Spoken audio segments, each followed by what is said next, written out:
الحمد لله الحمد لله الزمالك يفوز على سيراميكا 1-0 ونضمن 3 نقط ونروح للمركز الرابع. المركز الرابع المفضل بالنسبه لنا دلوقتي، وتحذير لنادي المقاولين ونادي الاتحاد، انسى الكونفدراليه. الكونفدراليه دي بتاعت الزمالك السنه دي، اوعى تقربوا من المركز الرابع. المركز الرابع ده تبعنا، مكتوب باسم الزمالك ان شاء الله. السنه دي هناخد الرابع ونلعب في الكونفدراليه. النهارده 3 نقط غاليين رغم الاداء المتواضع لنادي الزمالك، وبرده لسه ما حسيناش بالمدرب الجديد.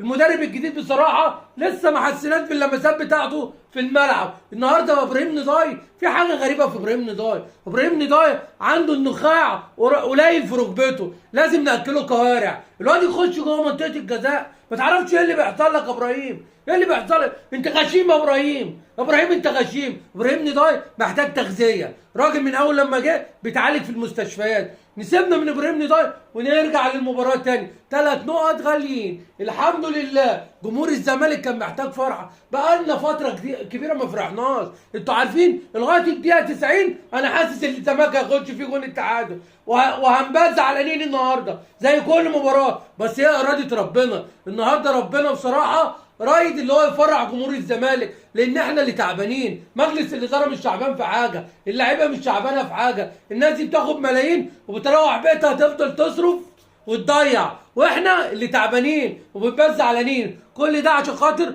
حبنا لنادي الزمالك. فاحنا النهارده بنحمد ربنا. 3 نقط غاليين، 3 نقط غاليين. النهارده الجزيري عالمي، هو ده راس حربة منتخب تونس، هو ده الجزيري ابننا. راجل عملاق طلع وقال لك خد الجون الاول للزمالك. بصراحه يا ريت نستمر، ودي بروفه حلوه قبل ماتش الاهلي، قبل ماتش يوم 5/5. الواحد اما بيقول يوم 5/5 ده الواحد قلبه بيتقبض.